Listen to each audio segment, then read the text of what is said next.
I, Joseph Robinette Biden Jr., do solemnly swear. Pelantikan Biden dilakukan pada saat kekacauan dan ketidakpastian nasional, sebuah upacara ketahanan ketika ritus demokrasi Amerika yang suci digelar di Amerika Serikat. Kapitol dihancurkan oleh pengembukan pemberontak hanya 2 minggu lalu. Pada hari Washington yang dingin, dihiasi salju, trio bipartisan mantan presiden bersama dengan elit pemerintah negara berkumpul memastikan upacara 4 tahunan tetap berlangsung meskipun dikelilingi oleh pasukan keamanan yang seolah-olah sedang berada di zona perang dan tanpa kerumunan karena pandemi virus corona. This is America's day. This is democracy's day. A day of history and hope, of renewal and resolve. Through a crucible for the ages, America has been tested anew, and America has risen to the challenge. Today, we celebrate the triumph not of a candidate, but of a cause, the cause of democracy. The people, the will of the people has been heard, and the will of the people has been heeded. We've learned again that democracy is precious. Democracy is fragile. And at this hour, my friends, democracy has prevailed.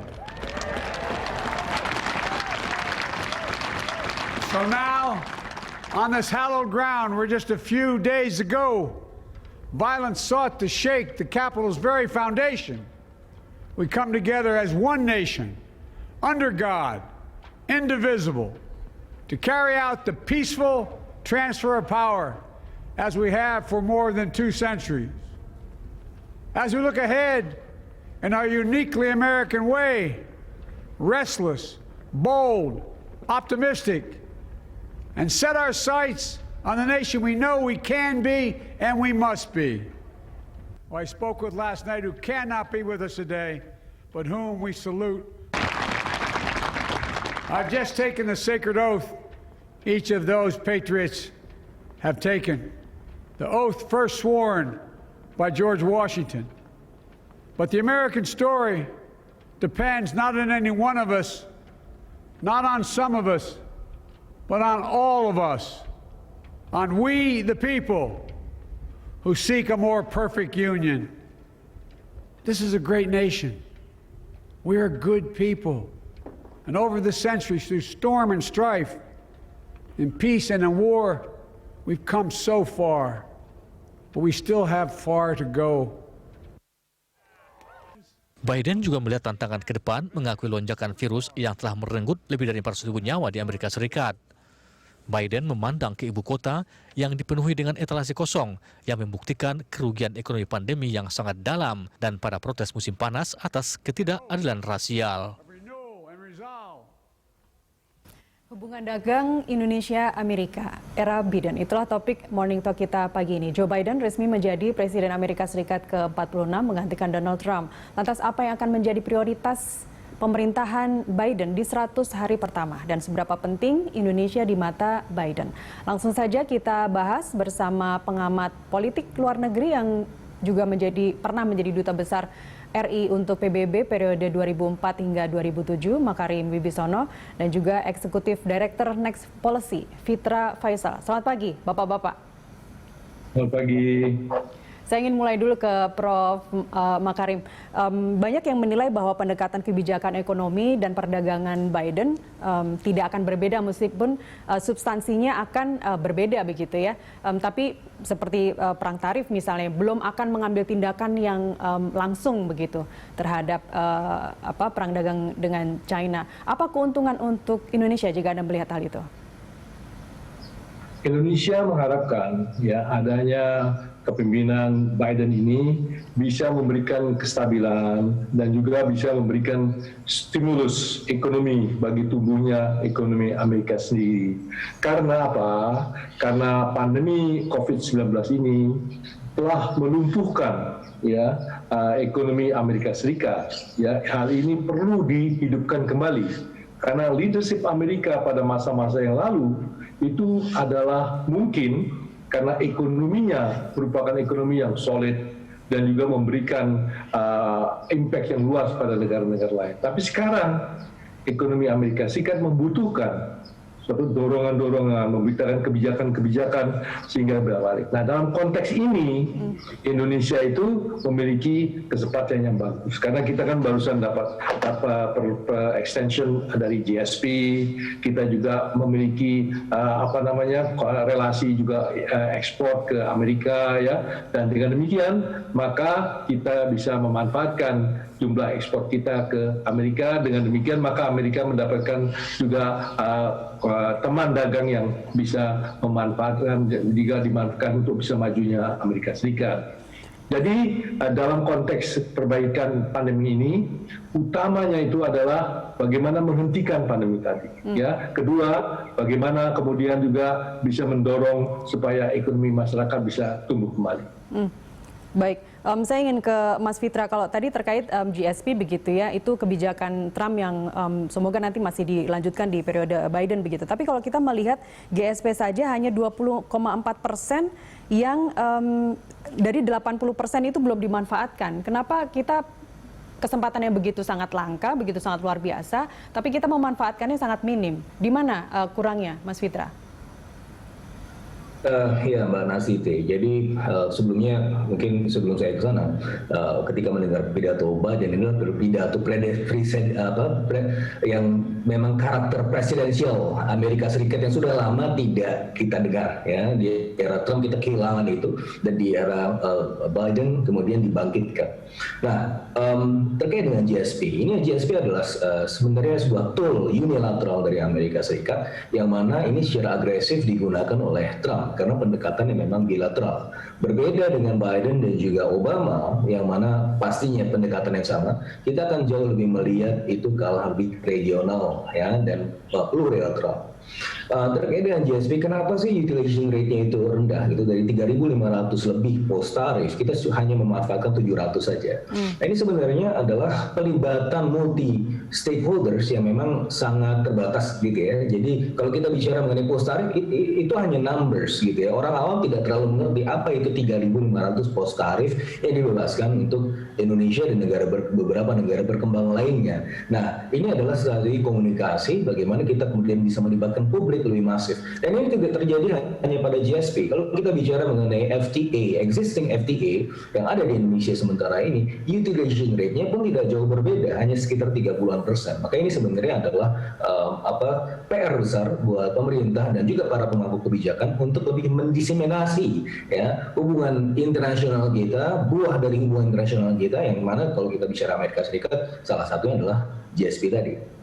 Seberapa penting sih Biden kalau Anda lihat dalam memandang Indonesia sebagai mitra kerja?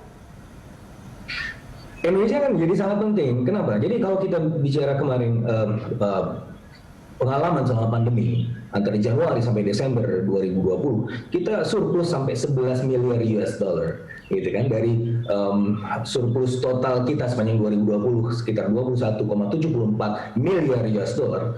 11 miliar US dollar itu berasal dari Amerika Serikat. Berarti kan kita bicara mengenai sebuah potensi yang luar biasa. Nah, kenapa terjadi seperti itu? Ya, selama pandemi kita melihat bahwa ada dua hal ya. Yang pertama adalah China factor, yang kedua adalah relocation factor. Saya akan membahas mengenai relocation factor. Relocation factor ini terjadi karena selama pandemi ada distorsi dan disrupsi yang cukup signifikan ke negara-negara besar seperti Amerika Serikat, negara-negara Eropa dan juga Jepang, yang mana mereka biasanya ya sangat tergantung pada China impornya, terus kemudian terdisrupsi. Nah, oleh sebabnya negara-negara besar, terutama Amerika Serikat, itu akan melebarkan portofolionya ke negara-negara lain seperti misalnya ASEAN dan Indonesia termasuk di dalamnya. Oleh karenanya kalau kita melihat itu, relocation factor ini adalah suatu hal yang natural terjadi, juga akan terjadi di tahun 2021. Terjadi di tahun 2020, akan terjadi juga di tahun 2021. Hanya saja ini momentum pendek ya. Momentum pendek yang mana ini harus kemudian segera ditangkap lagi gitu ikatannya di jangka menengah dan panjang. Nah, Biden ketika melihat Indonesia, pertama selain didorong oleh market driven process seperti itu ya, relocation factor, juga dilihat oleh kepentingan, juga melihat kepentingan geopolitik di Asia dan juga ASEAN. Sebagaimana yang kita tahu, tanggal 15 November kemarin kita menandatangani perjanjian terbesar abad ini, ya, yang mana itu terdiri dari sepertiga output dunia, sepertiga investasi dunia, lalu lintas transaksi ekonomi dan perdagangan internasional berada di situ di RCEP, ya 15 negara berkumpul dan berkongsi bersama. Nah, masalahnya di situ ketika kita bicara keterlibatan China di RCEP, ini akan kemudian mengendorse Amerika Serikat, terutama Biden dalam hal ini, untuk kembali masuk ke ASEAN dan juga Asia lewat TPP. Dan kalau kita bicara mengenai siapa hub yang paling penting di situ, Indonesia, karena Indonesia adalah penggagas RCEP, juga merupakan mitra dekat dari China, dan pastinya Amerika Serikat akan coba mengambil pengaruh juga dari Indonesia. Nah, oleh karenanya saya melihat di jangka menengah dan panjang itu Indonesia akan semakin dekat dengan Amerika Serikat. Tapi masalahnya, sebagaimana yang kita tahu, bahwa prioritas 100 hari bukan ke internasional, bukan ke hubungan internasional.